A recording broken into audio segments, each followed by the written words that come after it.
Most founders I know dream of selling their business. Those dreams are what keep you going when shit gets hard. In the ideal world, you sell your business when it's ready to be sold. You've got a perfect growth chart, churn is on the decline, and customers are beating down the door to get your product, and you get to go out on top.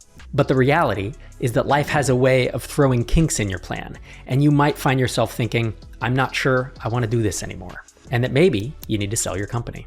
After talking with hundreds of founders who've sold their companies, I started to notice a pattern of signs, or cues you might call them, that told them it was time to sell. And I spoke with my wife, Dr. Sherry Walling, who is a founder and entrepreneur coach and consultant, and she also had a bunch of patterns that she had noticed, and we combined those into 9 signs that it might be time to sell. Some of these signs are external, meaning they're happening to you, and some of them are internal, meaning they're happening up here. I'm going to cover all 9 signs so you can recognize them when you see them. And if you stick around till the end, I'll tell you about the best resource for preparing to sell your business. But first, I want to talk about something Annie Duke, a former professional poker player, calls quitting criteria. In the book, Quit, The Power of Knowing When to Walk Away, author and former professional poker player Annie Duke lays out the concept of kill criteria, or predetermined guidelines that tell you when it's time to kill a project, change your mind, or fold your hand to cut your losses. And she writes, the best quitting criteria combine 2 things, a state and a date. A state is just what it sounds like, an objective, measurable condition that you or your project is in, a benchmark that you have hit or missed, and a date is when. So quitting criteria for a business might look like, once we achieve $3 million in ARR, I will sell the business. Or if I receive an offer for $15 million, I will sell the business. You can imagine a bunch of different kill criteria, and your particular kill criteria will likely be based on one or more of the following external cues. The first one is that you've built something amazing. The monetary value of your company seems like the simplest, best determinant that it's time to sell. You've built your business into something incredibly valuable, and a buyer sees that value and wants to give you a lot of money for your company, and you'd like to have that money in your bank account. With this one, you may already have a number in mind as one of your decision criteria. So once your business's valuation reaches 10 million or 50 million or whatever that number is to you, you plan to find a buyer and drive your Porsche 911 off into the sunset.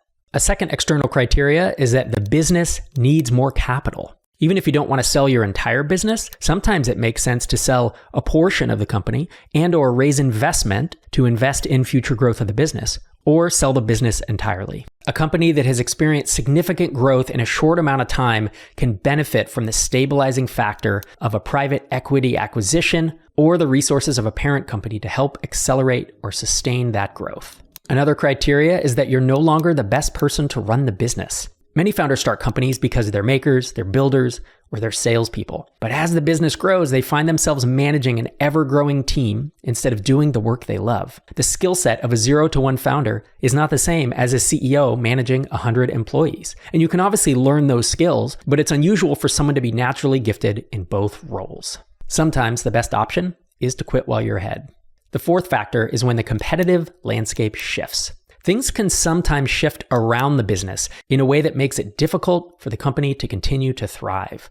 A good example of this is platform risk. So if your company was built to be integrated with a platform like Shopify or Amazon, and that platform changes, it can become an existential risk for the business. For example, a homeschooling platform could have received a considerable boost during the COVID-19 pandemic, only for growth to fall off again once kids return to school. Another example is the psychedelic market, where money was briefly flowing into psychedelic-related companies in anticipation of federal legalization. And when that legalization was delayed, the funding dried up. If you suspect that external conditions will significantly shift the predictability or sustainability beyond this point in time, it might be worth selling. The fifth external cue is a change in life status. Not all external cues are related to your business. You might enter a new phase of life where it makes the most sense to step back. This could be something like reaching retirement age, or having kids, getting married, getting divorced. For Alicia Sokol, founder of Bar 13 14th Street, the change was twofold. Her children entered high school around the time her aging parents began needing more help. And as Alicia told my wife, Dr. Sherry Walling, in an interview, she didn't want to miss out on the last years of her children being home or the last years of her parents' lives. So she decided to step back from her business and see if it could run without her, figuring it would be a good experiment either way. She eventually sold the business to someone in the community who would love it like she had. And the last external cue I'll talk about is another opportunity arises.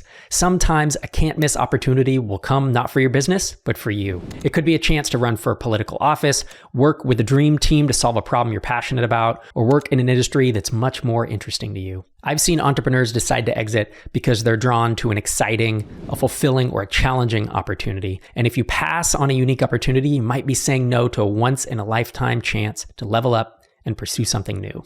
Now let's talk about a few internal cues. The first one is existential restlessness. It's not uncommon for a founder to feel a sense of restlessness with where they are with their business, where they are with their life, asking themselves, is this all there is? Do I want to keep doing this for 5 years? Especially when it's hard. You might be getting bored with your business or with your role. You might be starting to wonder if you could use your skills on a different problem. Maybe you want to explore other interests, spend more time with family, or take the last chance to become a professional snowboarder before your knees give out. For ADP&R, serial entrepreneur who started companies like WooCommerce, Conversio, and Cogsy, external factors like a highly competitive market and plateauing growth made him start to think it was time to look for a buyer for Conversio. But it was the internal restlessness that pushed him over the edge. AD told me, building email marketing automation software is not my life's work. It's not the thing I want to do for the next 10 or 20 years. My next internal cue is that you want financial freedom. So it's a less emotional, but still internal reason to sell. And this is when you've hit your own financial benchmark for the lifestyle that you want to live, and you believe that you can sell your company for that. As Jason Cohen wrote in his article, Rich versus King in the Real World, Why I Sold My Company, some founders start their business with the goal of selling for big numbers, in other words, to get rich, and others might think they're in it for the long term as a lifestyle, i.e. to be king. Now, you don't have to have exact numbers in mind for your financial benchmark, although personally I always did, and I think it's probably wise to do so. But hopefully you'll know it when you see it, meaning you'll know if someone comes along and makes you an offer, if it's going to be a game changer for you. And if it is, you're only going to catch lightning in a bottle so many times in your life, so certainly something to consider. My next internal cue is that your interests change. As humans, we go through many iterations in our lives.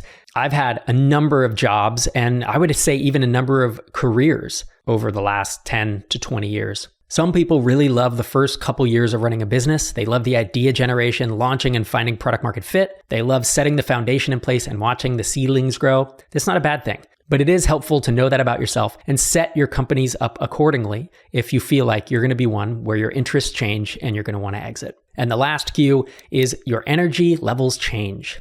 At some point, you will no longer have the energy you once had to run your business. It might be because of other cues like a life change, existential restlessness, or for some other reason you can't put your finger on. It's not uncommon that as your business evolves, your role of running the company becomes a different job altogether. There are many levers that you can pull to revitalize your energy before committing to selling your business, so be sure to get some objectivity before making any big decisions. This is an ideal time to talk to a business-savvy therapist or a coach. You may also consider asking your mastermind group or opening up a conversation with your co-founder, mentor, or partner. At the start of this video, I mentioned the best resource for preparing to sell your business, and it's my new book, Exit Strategy. This video has been a preview of Chapter 2 of the book. Later in the book, we cover the struggles of going through an acquisition, some of the nuts and bolts, working for your acquirer, thinking about what's next for you. And frankly, we cover so much of the thought process and what goes on inside your head as you go through an acquisition. The before, thinking about whether you should, the during, and the after. The book is live right now on Kickstarter until December 12th. Check out all the extra bonuses we have over on the Kickstarter, and that link is in the description too. Or you can head to exitstrategybook.com to check out the table of contents and get a free chapter. I hope you'll back the book. Even if you haven't started thinking about your exit, I truly believe the book has something for every founder. Dr. Sherry and I put a tremendous amount of time, effort, and energy into creating this book, and it's something I'm really proud of. So I hope you enjoy it. Thanks for watching. I'll see you next time.